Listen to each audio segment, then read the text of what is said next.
સાણંદ ખાતે ભારત રત્ન બાબા સાહેબ આંબેડકરની 134મી જન્મજયંતિ નિમિત્તે ભીમોત્સવ કાર્યક્રમનું આયોજન કરવામાં આવ્યું હતું કે જેના બાબા સાહેબના અનુયાયીઓ અને રાજકીય આગેવાનોએ બાબા સાહેબની પ્રતિમાને પુષ્પાંજલિ અર્પણ કરી હતી। તો બાબા સાહેબની છબી અને બંધારણની પુસ્તક હાથી પર વિરાજમાન કરી ડીજે અને શણગારેલી બગીઓ અને વાદળી કલરના ખેસ અને સાફાઓ સાથે વિશાળ સંખ્યામાં લોકો રેલીમાં જોડાયા હતા। હજારો લોકો વિશાળ રેલીમાં ઉત્સાહ સાથે જોડાયા હતા। તો સાણંદ ખાતે 134મી જન્મજયંતિ નિમિત્તે ભવ્ય કાર્યક્રમનું આયોજન કરવામાં આવ્યું હતું। સમગ્ર કાર્યક્રમનું આયોજન સાણંદ શહેર અને તાલુકા દ્વારા કરવામાં આવ્યું હતું। સવારે મોટી સંખ્યામાં વાદળી કલરના સાફા ધ્વજ ખેસ સાથે હજારો લોકોએ બાબા સાહેબની પ્રતિમાને ભાવપૂર્ણ અંજલિ આપી હતી। તો રાજકીય આગેવાનોએ પણ બાબા સાહેબની પ્રતિમાને માલ્યાર્પણ કર્યું હતું અને આજના કાર્યક્રમમાં ગજરાજ પર બાબા સાહેબની છબી તથા બંધારણની પુસ્તિકા મૂકવામાં આવી હતી। ઢોલ નગારા ડીજેના તાલે ઉપસ્થિત લોકો મન ભરીને ઝૂમી ઉઠ્યા હતા। વિશાળ રેલીમાં હજારો લોકો જોડાયા હતા। રેલી રાણા પ્રતાપની પ્રતિમા પાસે પહોંચી રાણા પ્રતાપની પ્રતિમાને પુષ્પહાર અર્પણ કરવામાં આવ્યા હતા। આ તકે મહાનુભાવોએ ભારત રત્ન અને બંધારણના રચયિતા બાબા સાહેબને દેશની એકતા અને અખંડિતતા માટે કાયમ યાદ કરવામાં આવશે। હરિઓમ સોલંકી કલમ સખી સાણંદ।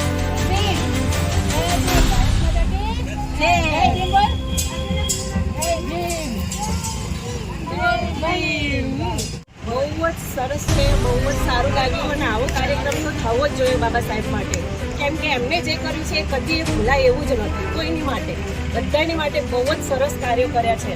જે આ લેડીઝો અત્યારે જે ફરી શકે છે, જે સ્વતંત્રતા મળી છે લેડીઝોને, એની માટે તો ખૂબ જ જેમ કે આભાર માનવો જોઈએ બાબા સાહેબનો, કે જીવીએ ત્યાં સુધી બાબા સાહેબને એમનો આભાર માનવો જોઈએ કે લેડીઝો અત્યારે રાત્રે સુધી ફરી શકે છે। કે આપણા ગુજરાતમાં તો હજી બહુ જ સારું છે કે બાબા સાહેબ જે પણ કાંઈ કરે છે કામો કે આપણા સમાજ માટે કે બધાની એમ તો સર્વ હિન્દુ માટે તો બહુ જ સારા કાર્યક્રમો કર્યા છે। એમને તો ભારતમાં નહીં પણ બહારના દેશોમાં પણ એટલું બધું કામ છે, એટલું બધું લોકો માને છે, શિક્ષિત કર્યા છે અને શિક્ષિત થવું જોઈએ એવું કહેતા હતા। સાચી વાત છે, આજે ના બને તો કંઈ જ કામનું નથી, એટલે છોકરાઓ ભણાવો, છોકરીઓ ભણાવો અને શિક્ષિત બનાવો। બાબા સાહેબ એમ જ કહેતા હતા કે શિક્ષિત બનશો તો જ આગળ થશો, વધશો અને કંઈક થશે તમારું કલ્યાણ। બસ એ જ છે કે શિક્ષિત બનો અને સારા બનો તો જ સારા તમે કર્મો પણ કરી શકશો, કેમ કે તમને જ્ઞાન હશે શિક્ષાનું કે તમે શું કરો છો તમને ખબર હશે, શિક્ષણ હશે તો જ તમે બધું કરી શકશો। તો બાબા સાહેબનું આ કદી ભૂલાય જ નહીં કે બહુ સરસ કાર્ય કર્યું છે, એટલે બાબા સાહેબને તો બસ સત નમન છે કે આટલી આઝાદી અપાઈ છે। આજે સાણંદ શહેરમાં એક બાબા સાહેબ આંબેડકરની જન્મજયંતિ નિમિત્તે એક જાહેર રેલીનું આયોજન કરવામાં આવેલું હતું। તો એ રેલી સાણંદ બાબા સાહેબ આંબેડકરના સ્ટેચ્યુથી થઈ અને આખા સાણંદ શહેરમાં ફરી અને પાછી સ્ટેચ્યુએ રિટર્ન જવાની હતી, એ રીતનો આજનો પ્રોગ્રામ હતો। બહોળી સંખ્યામાં આજે લોકો બહાર નીકળ્યા અને બાબા સાહેબની જન્મજયંતિ નિમિત્તે સૌએ ખૂબ ઉલ્લાસથી તેમને વધાવ્યા છે અને સાણંદની સમગ્ર વ્યક્તિઓએ બહાર નીકળી અને ફૂલહાર વિધિ કરી બાબા સાહેબ આંબેડકરને, અને બાબા સાહેબ આંબેડકરે મહિલાઓ માટે ઘણા બધા કાર્યો કર્યા હતા, એટલે બહોળી સંખ્યામાં મહિલાઓ માટે બહાર નીકળી હતી અને સાણંદની અંદર લગભગ 10,000 લોકો રેલીમાં જોડાયા હતા અને વિશાળ સંખ્યામાં રેલીનું આયોજન કરેલું હતું। જય ભીમ, જય ભીમ, જય ભીમ, નમો બુદ્ધાય।